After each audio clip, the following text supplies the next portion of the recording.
ভেসে আসছে কি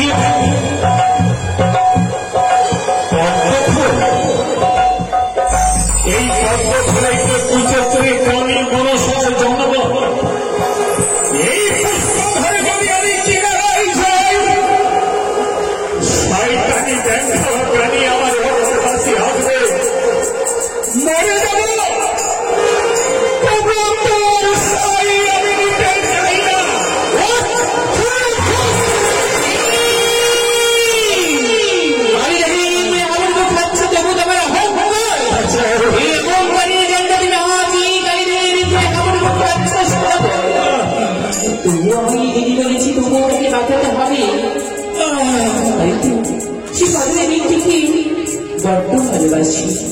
তাই আমি তাদের সম্মুখে কদলের ব্যক্তির সৃষ্টি করে ছড়িয়ে দিলে তারা আসতে পারে না।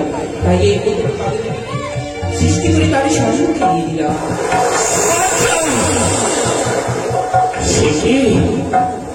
কদলী বৃক্ষ ওই বড়া গাছ লক্ষ টাকা ব্যয় করে তৈরি করেছিলাম একখানা সুন্দর বাগান। আমি তার নাম দিয়েছিলাম লক্ষ্যের বাগান। মানুষ মানুষের সঙ্গে বিশ্বাসঘাতকতা করে, কিন্তু বৃক্ষ কোনদিন তা করে না। যদি তাই হতো তবে আমের কাছে আমি আমি তোমাকেই ভয় দিয়ে কিনারাই যাব।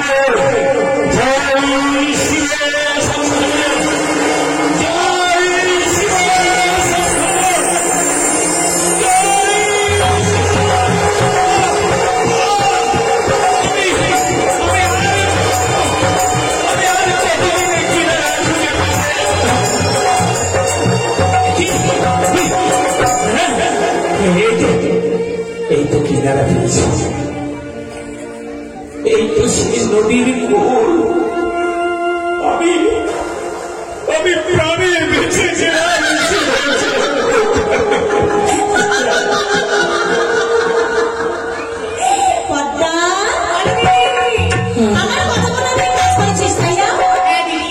কিন্তু আর দেরি না, এই যে আমরা গ্রামের গুলোগুলো শুনেছি, গুলোগুলো শুনে গিয়ে কিছু চাঁদকে সাজাতে আসলাম। তবে সাবধান,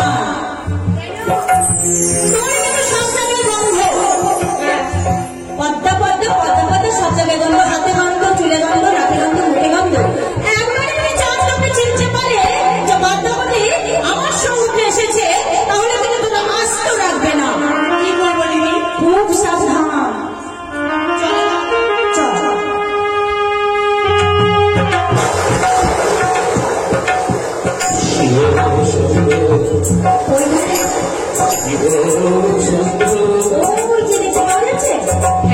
হাতের মধ্যে এক গলা জলে ভুলে বসে রয়েছে। তোকে যদি মা বলে শিখিয়ে দিল, তাহলে কিন্তু চাঁদকে এত কষ্ট পেতে হতো না। কষ্ট পাচ্ছে তবু কিন্তু মা আমার তোকে শিখিয়ে দিচ্ছে না। আমরা কিন্তু শাশুড়ি বলবো, আমাদের সংসার থাকবে শাশুড়ি বৌমা। ঠিক আছে, নিচে দেবো না।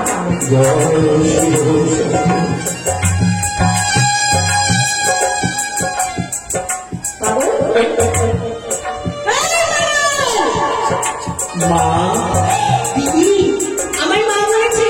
আরে থাম, মা বলেছে মা গো, ভয়ে ভীত হয়ে মা বলেছে। দেখো মা, আমি মহা সংকটে বিপদে পড়েছি।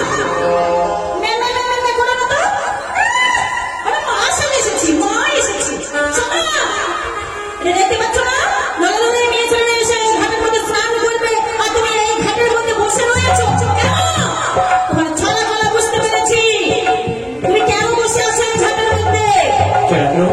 ওই বউগুলো স্নান করতে আসবে, আর তুমি এই ঘাটের জলের মধ্যে ডুবে ডুবে খাওয়া করে তাদের দিকে তাকিয়ে রাখবে।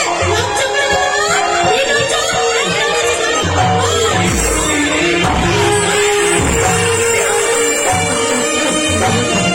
না মা, চলে যাও।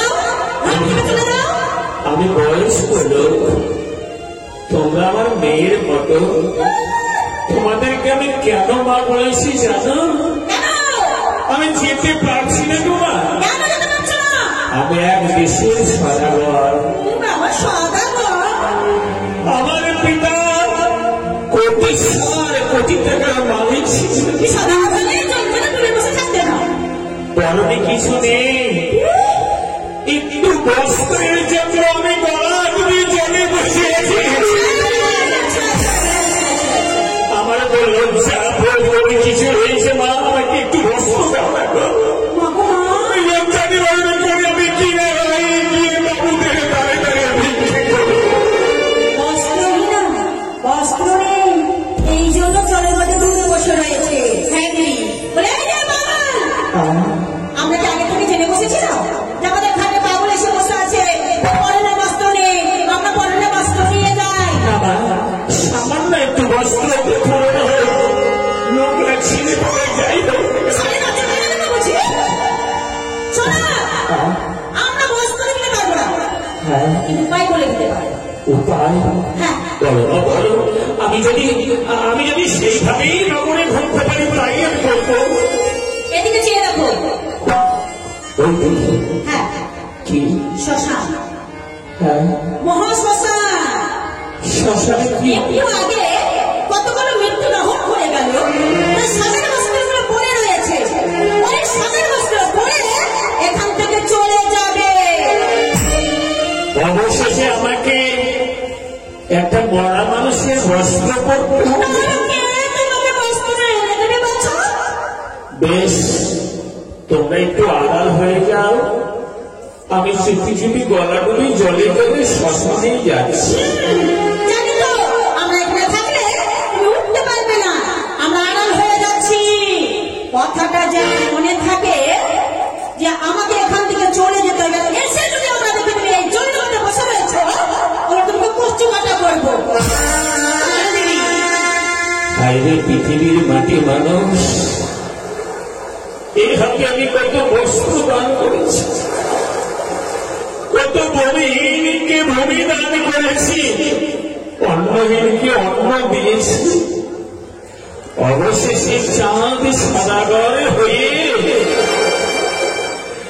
আমায় একটা মৃত্যু মানুষের কাপড় পরতে হবে। কে? আমি নিয়তি। নিয়তি? তুমি কোন নিয়তি গো? আমি সেই নিয়তি, যে নিয়তি প্রত্যেক জীবে ললাটে ভাগ্যলিপি নির্ধারণ করে। নিয়তি? হ্যাঁ, আমি কি অন্যায় করেছি যে আমার ভাগ্যলিপি লিখে রাখা রয়েছে? চন্দ্রভাব, মানুষ জীবনে এমনি দশা, কখনো হাতি, কখনো মশা। আমার কি বাঁচার কোন পথ নেই? সুখের সময় যেন মানুষের সঙ্গ দিই, দুঃখের সময় পথ প্রদাস্য হয়ে পথে নিশানা দিতে আমিও তো আসি। তাই এসে গেছি চন্দ্রভাব। করুণা করো দেখি, করুণা করো, আমায় করুণা করো। এখন তোমার কি করণীয় তুমি জানো? কি? সাজো হে সাজো,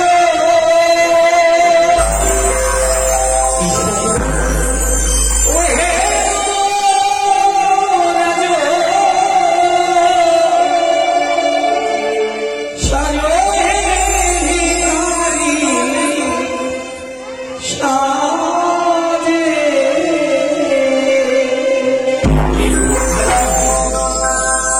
সাজে সাজো হে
ভিক্ষার ঝুড়ি তুমি ফেলে দিচ্ছ? হ্যাঁ, ভিক্ষার ঝুড়ি তোমার বাঞ্ছন। আমায় ভিক্ষে করতে হবে? আমি যে কোনোদিন ভিক্ষে করিনি। সারা জীবন উদার প্রাণে মানুষকে দান করেছ, ভিক্ষা চাইছি কোনোদিন? ভিক্ষা চাইছি জানো না? আমি চাইতেও জানি না। আমি শিখিয়ে দিচ্ছি, তুমি শিখে দাও। বলো।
আমি ভিক্ষে করতে জানি না গো মা বাবা।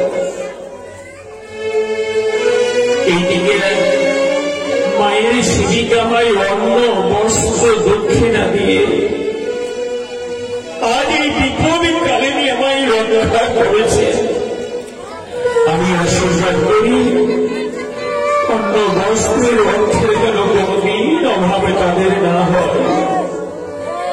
আমাকে করুণা করে সকলে ভিক্ষা দেবে। 7 দিন ধরে নদীর জলে ভেসে ভেসে কিনারায় এসেছি, এক মুষ্ট অন্ন